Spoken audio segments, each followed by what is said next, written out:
Bonjour, me revoici avec une vidéo sur l'avenir de la France. Les prévisions que je présente dans cette vidéo reposent principalement sur l'étude des cycles planétaires plutôt que l'analyse des thèmes individuels. Nous allons explorer ensemble comment l'avenir de la France peut être éclairé par ces cycles. Ces dernières années, la France a traversé une période tumultueuse marquée par des événements significatifs, tant sur le plan national qu'international. Sur le plan national, nous avons eu le mouvement des Gilets jaunes, des manifestations massives contre la réforme des retraites, ainsi que la récente dissolution de l'Assemblée nationale. À l'international, la France fait face à un climat de sentiments anti-français croissant dans ses anciennes colonies. Ces événements, tant internes qu'externes, dessinent un tableau complexe de la France contemporaine, en pleine transformation et en quête de réconciliation avec son passé. Allez chercher une boisson et de quoi grignoter, installez-vous confortablement. Nous allons explorer ce passé pour comprendre le présent et envisager l'avenir. L'astrologie mondiale est une discipline complexe et repose en grande partie sur le choix de la carte astrologique. Traditionnellement, la carte de la Ve République est utilisée car en fait, elle symbolise le dernier grand changement dans la politique moderne française. Cependant, une autre carte mérite également notre attention, celle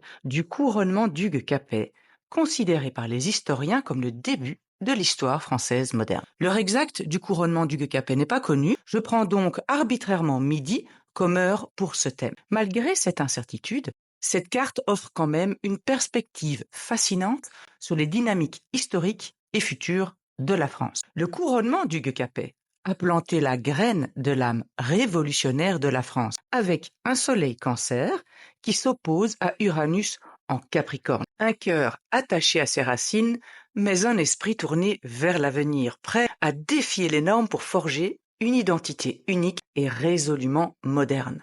On trouve dans ce thème également une conjonction Mars-Pluton. Cela signifie que la croix cardinale est bien marquée. C'est là où les saisons commencent, où les choses démarrent, où on initie les choses. Ceci explique pour moi en partie la position de la France sur l'échiquier mondial. On n'impose pas facilement quelque chose à cette nation qui se rebelle et s'oppose. Au-delà de l'âme de la France que ce thème semble décrire, ce thème fonctionne assez bien, on peut le tester. Alors que Pluton transitait le Soleil en opposition sur l'Uranus natal, la France a été attaquée en son cœur dans une série d'attentats en 2015 et 2016. Le premier attentat a eu lieu alors que les nœuds lunaires étaient au carré de l'opposition Soleil-Uranus. Vous le verrez plus tard, ce thème fonctionne à bien des égards. Nous allons essayer de comprendre comment la France pourrait être affectée par les énergies à venir. Nous sommes à l'aube d'une période de grands changements. Il y a dans le ciel quelque chose qui indique un nouvel élan. Tout d'abord, en 2020, nous sommes entrés définitivement dans l'ère d'air, marquée par le cycle de Jupiter et Saturne. Ces deux géantes gazeuses, lorsqu'elles se rencontrent dans le ciel, marquent des périodes de transformation profonde. Jupiter, symbole de croissance et d'expansion, et Saturne représentant la discipline et la restriction. Ensemble, ils créent une dynamique de tension et de renouveau. Leur conjonction, qui se produit environ tous les 20 ans, est souvent associée à des changements significatifs dans les structures politiques et sociales. Mais au-delà des périodes et de ces cycles de 20 ans, il existe une triplicité qui change environ tous les 200 ans, basée, elle, sur les éléments astrologiques: le feu, la terre, l'air et l'eau. Les conjonctions de Jupiter et Saturne se font donc pendant environ 200 ans dans un même élément. Chaque période de 200 ans impose les thèmes dominants de chaque époque. La conjonction de Jupiter et Saturne dans le signe du Verseau en 2020 a marqué la fin de l'ère de Terre et le début de l'ère d'air. Le passage de la triplicité de la Terre à celle de l'air marque une transition vers une ère de communication, de technologie, de nouvelles idées et d'échanges qui sont facilités. Il y a toujours une période de transition plus ou moins longue lors des changements d'air, qui ici s'est faite de 1980 à 2000. La conjonction s'était faite dans le signe de la Balance, interrompant une longue série de conjonctions exclusivement en signe de terre depuis 1842. En examinant cette petite période de 20 ans de 1880 à 2000, on peut avoir une idée de ce qui va se jouer au cours de cette longue période de 200 ans. En France, la période de 1980 à 2000 a vu par exemple la libéralisation de la radio et de la télévision, ainsi que la création du Minitel, précurseur d'Internet, qui lui aussi a été développé pendant cette période et qui a permis une connexion mondiale sans précédent. C'est également durant cette période que la zone Schengen a été mise en place, permettant la libre circulation des personnes entre les pays membres de l'Union européenne sans contrôle aux frontières intérieures. C'est aussi durant cette période que le traité de Maastricht, signé en 1992, a jeté les bases de l'Union européenne moderne en renforçant la coopération politique et économique entre les États membres et dès lors les échanges. Un autre point caractérise les aires d'air, la décentralisation. Pendant les aires de terre, les systèmes de gouvernance sont souvent centralisés et hiérarchiques. Les structures de pouvoir sont solides et bien définies, avec une autorité concentrée entre les mains de quelques-uns. Les gouvernements et les institutions fonctionnent selon des règles strictes et des traditions établies, reflétant en fait la stabilité et la matérialité des signes de terre. En entrant dans l'ère d'air, nous observons une transformation vers des systèmes de gouvernance plus décentralisés et flexibles. Cette ère, en fait, favorise la collaboration, l'innovation et la fluidité. Les décisions sont prises de manière plus collective et participative et les structures de pouvoir deviennent moins rigides. Les réseaux et les technologies de communication peuvent jouer un rôle crucial, permettant une gouvernance plus transparente et interconnectée. Ainsi, la transition de l'ère de terre à l'ère d'air marque un passage d'un modèle de gouvernance centralisé et hiérarchique à un modèle plus chaotique, décentralisé et collaboratif. Vous en voulez la preuve ?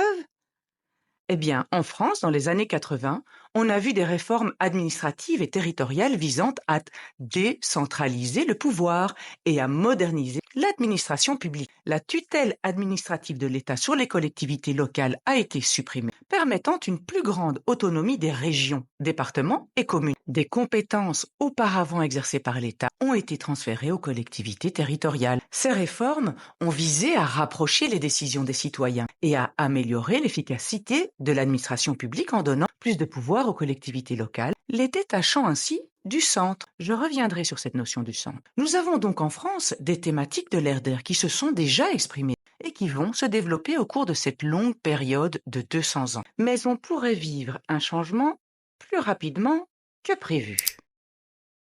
Dans ce grand cycle de Jupiter et Saturne d'environ 800 ans et qui marque des ères, viennent s'inscrire les autres cycles planétaires. En plus du changement d'air que nous venons de vivre, 4 planètes vont changer de signe en peu de temps, marquant une impulsion mondiale sans précédent. Pluton a déjà fait une incursion dans le signe du Verseau et y entrera définitivement en novembre 2024. Mi-2025, Saturne et Neptune entreront dans le signe du Bélier et Uranus entrera dans le signe du Gémeaux. En février 2026, Saturne et Neptune seront même conjoints au tout début du Bélier, au tout début donc du zodiaque. Cette conjonction, à ce degré, renforce cette dynamique d'impulsion mondiale vers de nouvelles directions. En réalité, un nouveau cycle mondial commence. Les planètes n'entreront pas d'un coup dans un signe. Elles vont faire des allers-retours, elles vont rétrograder. Le 26 avril 2026, tout ce beau monde aura définitivement intégré son nouveau domicile. Le 20 juillet 2026, Jupiter, Uranus, Neptune et Pluton seront tous au 4e degré, réactivant plusieurs cycles planétaires, celui d'Uranus et Neptune, celui d'Uranus et Pluton, et celui de Neptune et Pluton. Historiquement, les événements qui ont apporté des changements majeurs au niveau mondial sont souvent associés à des cycles planétaires synchrones. Par exemple, Louis XVI a été exécuté sous un ciel présentant une opposition Uranus-Pluton et de Saturne à Neptune. Un ciel bien chargé pour la fin de la monarchie et le début de la République. La chute du mur de Berlin, qui a redessiné les cartes à un niveau mondial, a eu lieu lors de la période de transition dans l'ère d'air, et alors que Saturne, Neptune et Uranus étaient conjoints et en aspect de Pluton. Je ne peux pas en une seule vidéo disséquer tous les cycles planétaires, cela alourdirait inutilement la vidéo. Nous allons par contre explorer ensemble les implications des mouvements planétaires pour la France et tenter de comprendre les changements à venir. Je vais surtout m'attarder sur les ingresses, c'est-à-dire les entrées des planètes en signe, ainsi qu'au cycle de Saturne et Neptune. Et nous allons commencer par Pluton. Pluton retournera dans le signe du Verseau le 20 novembre 2024 et y restera environ 20 ans. Il n'y retournera après qu'en 2270. Pluton, la planète des profondeurs et des transformations, incarne des énergies puissantes et souvent mystérieuses. Pluton est associé à la destruction et à la renaissance, symbolisant les cycles de mort et de régénération. Pluton nous pousse à affronter nos peurs les plus profondes et à émerger plus fort après les crises. Alors, Pluton évoque inévitablement la Révolution française, qui s'est déroulée alors que Pluton était précédemment dans le signe du Verseau. Mais au-delà de la Révolution française, Pluton en Verseau s'oppose au Lion, le signe maîtrisé par le Soleil, qui symbolise le centre et dès lors l'autorité, nos gouvernants. Ainsi, lorsque Pluton transite le signe du Verseau, le système en place est souvent amené à se transformer. Nous l'avons vu lors de la Révolution française, mais également lors de la Révolution américaine. En réalité, c'est un phénomène auquel nous assistons actuellement. Il y a un déplacement des votes pour les partis centristes vers des alternatives plus radicales. Et c'est un phénomène qui dépasse largement le cadre de la France. Mais pour se centrer sur la France, nous avons vu que les partis traditionnels de droite et de gauche se sont effondrés au profit du Rassemblement national et de la France insoumise. Et puis nous avons également assisté à un mécontentement face à la non-représentativité du spectre électoral. N'oublions pas que nous avons quitté l'ère de terre et que nous sommes en ère d'air plus chaotique, décentralisé, avec une structure plus horizontale et non plus pyramidale. Pluton en Verseau renvoie également à cette idée et renforce cette dynamique, avec l'idée que le pouvoir est accessible à tous. On peut donc envisager que des discussions sur un système jugé plus équitable, comme par exemple la proportionnelle, ne serait-ce partielle, émergent dans ce contexte de transformation. Alors là, vous allez peut-être sourire, parce qu'en fait, la proportionnelle aux législatives a déjà été utilisée une fois en France. Vous me voyez venir? En 1986, c'est-à-dire en plein dans cette petite période de transition vers l'ère d'air qui vise justement à la décentralisation. Et en plus de ça, à cette période, il y a eu 3 fois un gouvernement de cohabitation sans majorité. Je dois rappeler la situation actuelle. Alors vraiment, des discussions autour de la proportionnelle pourraient bien prendre de l'ampleur et ce système être appliqué. Mais au-delà du mode de scrutin, au cours de cette longue période en ère d'air, la définition même de ce que l'on considère être une démocratie pourrait bien changer. Mais ça, c'est une autre histoire que je vous raconterai à un autre moment. Le centre actuel, c'est-à-dire le président et son gouvernement, sont malmenés, on est d'accord. Nous l'avons vu lors des dernières élections. Et ce n'est pas terminé. Rappelez-vous que le soleil du thème de la France se trouve à 15 degrés du Cancer, en opposition exacte d'Uranus, et la Lune se trouve à 5 degrés des Gémeaux. Mars, le dieu de la guerre, se trouve actuellement dans le signe du Cancer. Il est donc déjà passé sur le soleil du thème de la France. Il ira jusqu'à 6 degrés du Lion, en aspectant la Lune du thème de la France. Il rétrogradera ensuite jusqu'à 17 degrés du Cancer, réaspectant de nouveau le soleil du thème à 2 degrés. Or, Mars traverse justement les 2 signes qui sont maîtrisés par la Lune et le Soleil. La Lune qui représente le peuple et le Soleil, nos dirigeants. On voit bien que Mars vient réchauffer tout ça, d'autant plus que dans le ciel, il s'opposera à Pluton. Et là, ça peut être explosif. L'opposition de Mars à Pluton va durer un petit temps, jusque mi-2025. On peut donc vraiment s'attendre à une confrontation entre le peuple et le gouvernement à ce moment-là. Mars stationnera direct le 24 février 2025, et là il sera particulièrement puissant. Surtout qu'à la même période, Neptune entrera dans le signe du Bélier. Et la dernière fois qu'il a fait ça remonte à 1871. À ce moment-là, la France vivait un important revers dans la guerre de Prusse. Ce qui est intéressant de retenir par rapport à cette période est qu'après la défaite de Napoléon III, la Troisième République a été proclamée le 4 septembre 1870. Mais ce n'est qu'en 1871 que les structures gouvernementales ont commencé à se stabiliser. On a donc eu à cette période une nouvelle République. On voit là un ciel un peu compliqué qui, au-delà de la question de la proportionnelle, pourrait menacer la Ve République et notamment le gouvernement en place. Parce que le ciel menace et active le thème d'Emmanuel Macron, de Michel Barnier et de la Ve République. Alors je ne vais pas me lancer dans l'analyse des thèmes individuels d'Emmanuel Macron et de Michel Barnier, ce n'est pas le propos de cette vidéo. Ce que je peux dire est que Emmanuel Macron ne lâchera pas ses fonctions à moins d'y être forcé et contraint. Il n'aura pas un acte à la De Gaulle, son thème n'oriente pas vers ce genre d'initiative. Et Michel Barnier, quant à lui, possède cette opposition Mars-Pluton au natal, il a donc les moyens d'affronter cette énergie. On pourrait presque dire qu'astrologiquement, il est l'homme de la situation. Il saura prendre des mesures impopulaires. Sa popularité d'ailleurs en prendra un coup, mais pourra être imperméable aux critiques et aux mouvements de foule. 2025 représente vraiment une période de transition, puisque comme je vous l'ai dit, les planètes font leur entrée en signe et puis elles rétrogradent avant de rentrer définitivement dans leur nouveau signe en 2026. En 2025, s'il y a une date à retenir, c'est celle d'août 2025, car il y aura dans le ciel une figure exceptionnelle, un cerf-volant. Le cerf-volant est une figure particulièrement harmonique, avec un trigone mineur entre les trois transpersonnels, auxquels se rajoute Saturne, avec une planète apex qui fait le contrepoids. Ce cerf-volant vient appuyer la conjonction Mars-Pluton du thème de la France, donc c'est particulièrement important. Également, cela implique que le cycle Mars-Saturne est relancé puisqu'il se trouve en opposition, et ce cycle est toujours marqueur de défi. Nous verrons donc comment le couple Macron-Barnier résiste à la fronde. Ce ne sera pas simple.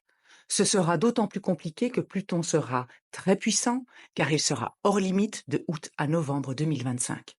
En astrologie, une planète est dite hors limite lorsqu'elle dépasse la déclinaison maximale du Soleil, qui varie entre 23 degrés 26 minutes et 23 degrés 43 minutes. Cela signifie que la planète s'éloigne considérablement de l'écliptique, le plan de l'orbite terrestre autour du Soleil. Les planètes hors limite sont souvent associées à des comportements et des caractéristiques qui sortent de l'ordinaire, allant au-delà des normes et des conventions. Dans le cas particulier de Pluton, cela accentue son intensité et sa capacité à provoquer des transformations profondes. Pluton est déjà associé à la régénération, au pouvoir et aux crises, et là, il voit ses attributs amplifiés lorsqu'il est hors limite. Cela peut se traduire par une capacité accrue à initier des changements radicaux. Les périodes où Pluton est hors limite peuvent être marquées par des bouleversements significatifs et des révolutions. Avant d'analyser les autres planètes, je voudrais remonter un peu le temps jusqu'à novembre 2024. En effet, alors que Pluton entrera définitivement dans le signe du Verseau et aspectera la conjonction Mars-Pluton du thème de la France, les nœuds lunaires les traverseront en conjonction. Et cela peut concerner autre chose que la France. Le 3 septembre 1939, alors que Saturne se trouvait à 0 degré du Taureau et les nœuds lunaires au premier degré de l'axe Taureau-Scorpion, Pluton se trouvait à 2 degrés du Lion, renvoyant un aspect à cette conjonction Mars-Pluton du thème de la France. À ce moment-là, le Royaume-Uni s'alliait avec la France contre l'Allemagne. On peut s'attendre à ce que la France et l'Angleterre se transforment ensemble en 2025. Ils vont en effet devoir collaborer pour s'occuper de la problématique de l'immigration illégale et des nombreux décès qui en découlent. Keir Starmer a dit vouloir s'inspirer de la politique de Giorgia Meloni et une loi a déjà été votée limitant le droit d'asile. Je pense donc que lorsque Pluton transitera la conjonction Mars-Pluton du thème de la France, alors que les nœuds lunaires en font de même, le Royaume-Uni et la France agiront ensemble et trouveront une solution pour gérer leurs frontières. La question des frontières prendra davantage d'ampleur lorsqu'un duo improbable se trouvera au tout début du zodiaque. Saturne et Neptune. Neptune, planète de l'infini et de l'illimité, incarne l'archétype de la dissolution des frontières. Elle symbolise l'océan sans fin, les rêves et l'imagination sans bornes. Neptune nous invite à transcender les limites de notre réalité quotidienne, à explorer les profondeurs de notre subconscient et à embrasser l'unité universelle. Elle est la grande inspiratrice, celle qui nous pousse à chercher au-delà de ce qui est visible et tangible. En contraste, Saturne représente la structure, la discipline et les limites. Dernière planète visible à l'œil nu, Saturne impose des frontières claires et des règles strictes. Elle est le gardien de l'ordre et de la réalité matérielle, nous rappelant que tout dans l'univers a une forme et une limite. Saturne nous enseigne la patience, la responsabilité et la nécessité de respecter les lois naturelles. Lorsque Saturne et Neptune se rencontrent, une tension se crée entre l'infini et le fini, entre le rêve et la réalité. Saturne vient rompre l'infini de Neptune, imposant des limites là où il n'y en avait pas. Cette dynamique peut être observée dans le monde des frontières géographiques. Neptune, avec son désir de dissolution, pourrait symboliser les mouvements pour l'ouverture des frontières, la libre circulation des personnes et des idées. Saturne, en revanche, représente les forces qui cherchent à maintenir les frontières strictes, à protéger et à contrôler les territoires. Ainsi, l'interaction entre Neptune et Saturne reflète les débats contemporains sur les frontières géographiques. D'un côté, l'aspiration à un monde sans frontières où la coopération et l'unité priment. De l'autre, la nécessité de structures et de limites pour assurer la sécurité et l'ordre. Saturne et Neptune sont actuellement encore dans le signe des Poissons, mais ils sont déjà dans l'ordre de la conjonction, et la question des frontières est tristement d'actualité dans tous les conflits en cours sur Terre. Saturne et Neptune entreront dans le signe du Bélier en juin et juillet 2025 et seront en conjonction exacte le 20 février 2026. Le cycle de Saturne et Neptune rythme l'histoire de la Russie. Ceci a été brillamment décrit par l'excellent astrologue français André Barbeau. Je ne vais pas approfondir l'histoire de la Russie, ce n'est pas le sujet. J'évoquerai brièvement tout de même ce conflit qui est à la porte de nos frontières. J'ai essayé de sortir de l'idée que ce cycle ne rythme que l'histoire de la Russie et d'essayer de voir ce qu'il pouvait signifier pour la France. La dernière conjonction exacte dans le signe du Bélier remonte à 1703.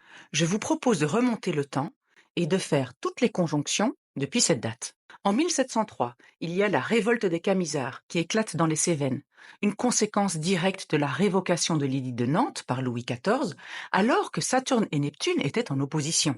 La répression brutale des Camisards a terni l'image de la France à l'étranger, notamment parmi les puissances protestantes comme l'Angleterre et les Pays-Bas, et ça a compliqué les relations diplomatiques avec les pays protestants.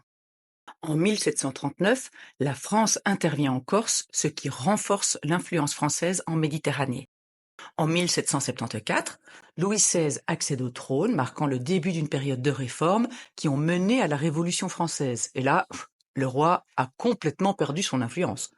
En 1810, la France annexe la Hollande, Napoléon Ier épouse Marie-Louise d'Autriche, ce qui renforce l'influence de la France en Europe, tout en étendant les frontières de l'Europe napoléonienne. À la conjonction suivante, en 1845, la France poursuit sa conquête de l'Algérie. Les opérations militaires se renforcent, consolidant la présence française en Afrique du Nord. En 1883, il y a la conférence de Berlin qui redessine les cartes de l'Afrique. Cette conférence marque un moment clé dans l'histoire coloniale où les frontières sont tracées par les puissances européennes, consolidant ainsi l'influence française en Afrique. On arrive maintenant aux trois dernières conjonctions, celles qui sont souvent reprises dans l'histoire de la Russie et du communisme. En 1917, en pleine Première Guerre mondiale, la France fait partie de la Triple Entente, luttant contre les puissances centrales. La guerre se termine avec le traité de Versailles en 1919, qui impose des pertes territoriales significatives à l'Allemagne.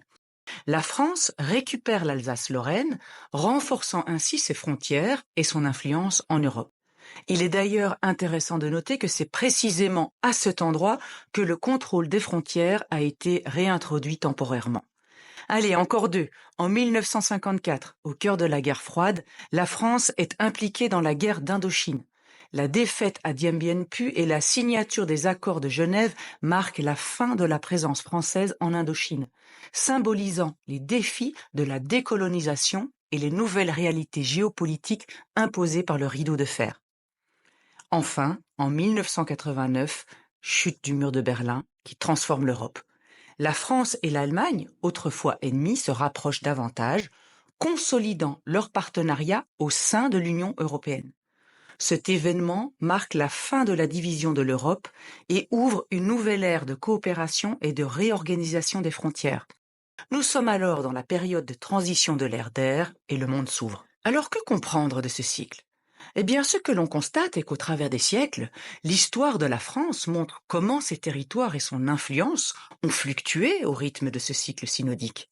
Ces deux planètes, symbolisant respectivement les limites et l'infini, ont marqué des moments clés où la France a cherché à consolider son pouvoir et étendre son territoire et à forger des alliances, tantôt la gagnant, tantôt la perdant.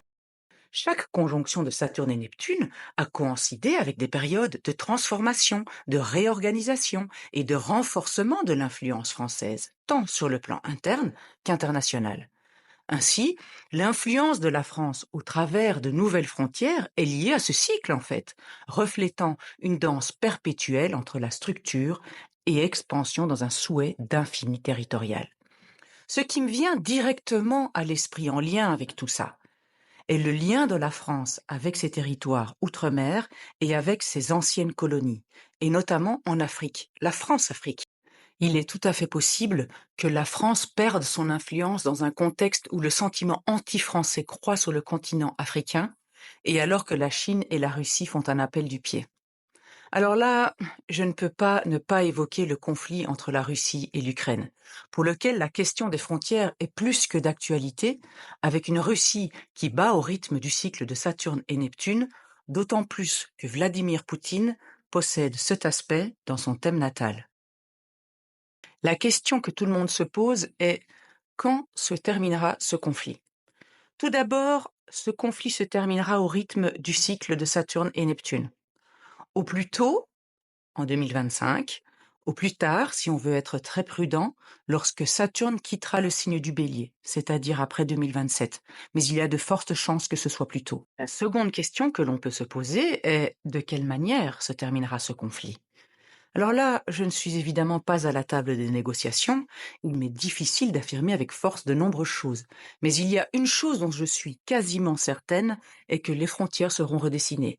Car cela semble être une des thématiques du cycle synodique de Saturne et Neptune, mais également, et je n'en ai pas encore parlé, d'Uranus, qui entrera en Gémeaux.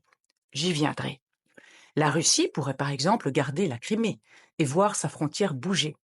Mais une nouvelle frontière mondiale pourrait se dessiner, tout comme nous l'avons vu en 1954 avec le rideau de fer et en 1989 avec la chute du mur de Berlin, en tout cas avec la même dimension émotionnelle. Aujourd'hui, nous ressentons une montée des tensions en Europe, la peur croître. Emmanuel Macron a beaucoup parlé d'une possible intervention française sur le front. Gabriel Attal a mentionné vouloir instaurer un service national universel en 2026, justement quand Saturne et Neptune seront conjoints. L'idée d'un retour au service militaire obligatoire apparaît d'ailleurs dans d'autres pays européens, et l'Union européenne elle-même souhaite créer une armée commune. Alors, arrêtons-nous un instant pour réfléchir au signe astrologique dans lequel se produira cette conjonction. Le Bélier. Le Bélier est régi par Mars, le dieu de la guerre. Et Mars est exalté en Capricorne, qui lui est régi par Saturne. Saturne en Bélier résonne parfaitement avec la contrainte, thème saturnien, militaire, thème martien. Il est d'ailleurs amusant de relever que Jacques Chirac a mis fin au service militaire obligatoire en 1996, alors que Mars et Saturne se trouvaient dans le signe des Poissons, le signe de la dissolution. Gabriel Attal mentionne vouloir réinstaurer un service national en 2026. Nous savons que Saturne et Neptune se trouveront dans le signe belliqueux du Bélier et ils seront rejoints par Mars en avril 2026.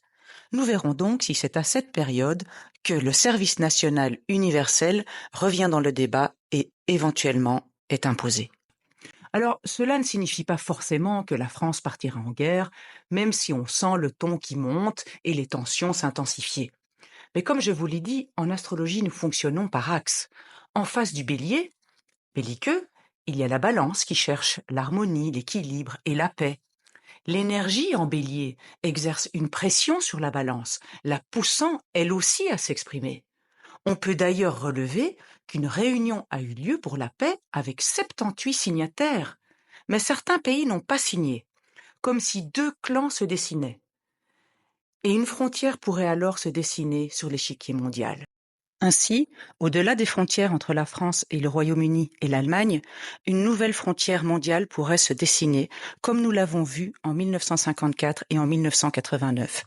Un nouvel équilibre mondial qui mettrait fin à un monde unipolaire où la France perdrait de son influence sur le continent africain, mais pourrait en gagner dans ce nouveau monde. La question des frontières sera amplifiée par un dernier élément dont je n'ai pas encore parlé, le grand perturbateur Uranus. Uranus entrera dans le signe des Gémeaux, le signe des voisins. Cela renforce la dynamique que j'ai décrite sur le Royaume-Uni et l'Allemagne. Nous sommes ici dans l'axe Gémeaux-Sagittaire, qui fait référence aux déplacements proches et lointains. aux voisins proches et ceux qui viennent de loin. Uranus en Gémeaux amène aussi le goût des changements des frontières avec les voisins, alias Gémeaux, mais aussi les voisins lointains, les étrangers, alias Sagittaire. Après tout, après la Seconde Guerre mondiale, Uranus était en Gémeaux, et les cartes ont été redessinées. Uranus dans le signe des Gémeaux pourrait faire référence à autre chose que les frontières géographiques. Nous serons dans une période très aérienne. En air d'air, Pluton dans le signe des Verseaux, un signe d'air, il se trouvera dans le terme de Mercure qui maîtrise les Gémeaux, un signe d'air, et Uranus sera dans le signe des Gémeaux, encore de l'air, parlant d'échanges.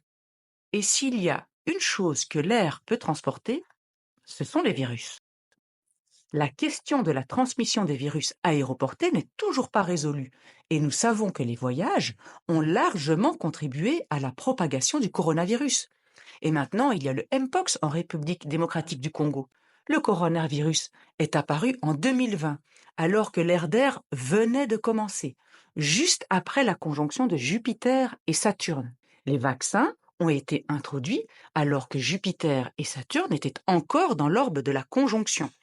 Je me demande donc si, le long du cycle de Jupiter et Saturne, par exemple mi-2025, lorsque Jupiter et Saturne seront carrés et que les nœuds lunaires seront dans l'axe sanitaire du Poisson et de la Vierge, des règles de voyage ne seront pas imposées par l'OMS, imposant par exemple la filtration de l'air dans les endroits publics, l'obligation d'utiliser des lumières de type UVC dans les endroits publics et l'instauration de règles internationales aux frontières en cas de nouvelles épidémies afin d'éviter le cafouillage de 2020 où chaque pays ouvrait et fermait les frontières à l'envi. Je me demande également si dans ce contexte ou sous ce prétexte, la question du niveau de sécurité des frontières ne sera pas posée. La zone Schengen pourrait être révisée. Pour rappel, elle a été appliquée pendant la période de transition aérienne. À ce moment-là, il y avait une conjonction Uranus-Neptune et un carré de Jupiter à Saturne. Et là, les cycles sont réactivés. La question sécuritaire est très présente dans le débat public et le lien entre immigration, voyage et santé a été posé. Nous saurons bientôt si ces possibles se réaliseront et ces possibles dépassent largement le cadre de la France.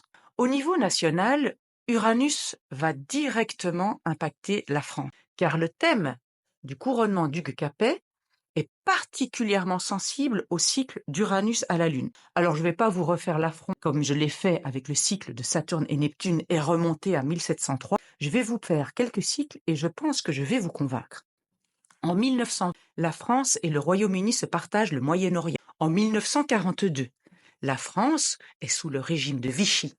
Les Allemands occupent alors la totalité du territoire, alors qu'avant il y avait encore un espace libre. Et c'est aussi à cette époque que débute la ronde du Veldiv et l'arrestation de milliers de Juifs. En 1962, la Constitution est révisée, renforçant la légitimité du président de la République et instaurant le suffrage universel direct le 28 octobre 1962. En 1983, en pleine crise économique, un plan d'austérité est mis en place et les taux d'intérêt atteignent de nouveaux sommets. En 2005, un référendum sur le traité constitutionnel européen auquel les Français votent non. On voit bien que cela dépasse le simple hasard.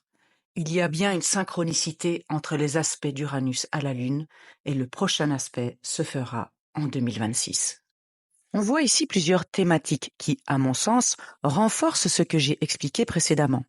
Tout d'abord, la notion de frontière. Les frontières avec les voisins directs qui renvoient au Royaume-Uni et à l'Allemagne, mais également les voisins plus lointains, avec l'espace Schengen, mais également les anciennes colonies. On voit ici aussi le thème du mode de suffrage, qui renvoie à la notion de cohabitation et de proportionnel. Mais même, peut-être, une nouvelle constitution et pourquoi pas la 6e République. Alors je ne possède pas le thème du couronnement d'Hugues Capet. Cela implique que la Lune pourrait ne pas se trouver exactement à 5 degrés. Quoi qu'il en soit, en 2026, Uranus s'accrochera directement au thème de la Lune, Uranus et Neptune l'aspecteront également. Le prochain aspect d'Uranus à la Lune se produira de mi-2026 à mi-2027. Et là, c'est assez intéressant, parce qu'à moins qu'il y ait des élections anticipées, À ce moment, le peuple français devra élire son prochain président. Il est évidemment trop tôt pour s'avancer, car on ne sait jamais quel parti récupérera une thématique de campagne. Mais vous l'aurez compris, la question de la nation, des frontières, de sécurité sanitaire et nationale pourrait bien être très présente. D'autre part, le cycle de Saturne et Neptune est associé à la gauche, mais à la gauche plus radicale. On voit ici deux mondes s'affronter, dans un contexte d'un Pluton dans le signe des Verseaux qui voit les voix se reporter vers les marges. Si je ne peux à ce stade m'avancer davantage, je peux toutefois soulever le coin du tapis. L'Assemblée nationale a récemment été dissolue après la conjonction de Mars et Saturne dans le signe des Poissons. La dissolution de l'Assemblée nationale n'est pas si fréquente. La dernière remonte à 1997 sous Chirac. Oui, je sais, vous me voyez venir. C'était juste après la conjonction de Mars-Saturne dans le signe des Poissons. Lors de l'élection présidentielle qui a suivi cette dissolution de l'Assemblée nationale en 1997, c'est-à-dire les élections de 2002, Jean-Marie Le Pen créait la surprise et se qualifiait pour la première fois au second tour.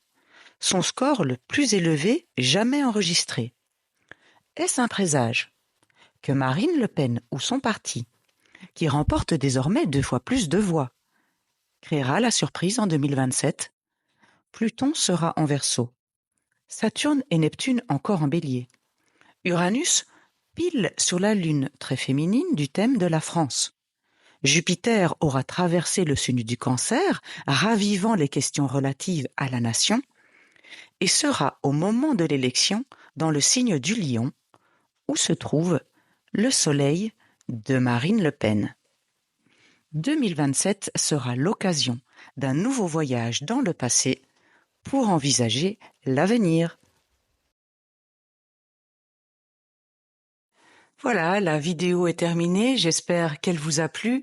Si c'est le cas, n'hésitez pas à la liker afin qu'elle gagne en visibilité, à vous abonner et à activer les notifications pour que vous soyez prévenus des prochaines vidéos. Avant de vous quitter, je voudrais préciser que l'astrologie n'est pas politique. Cette analyse ne représente donc pas mes opinions, c'est simplement mon interprétation du langage symbolique qu'est l'astrologie. À la prochaine!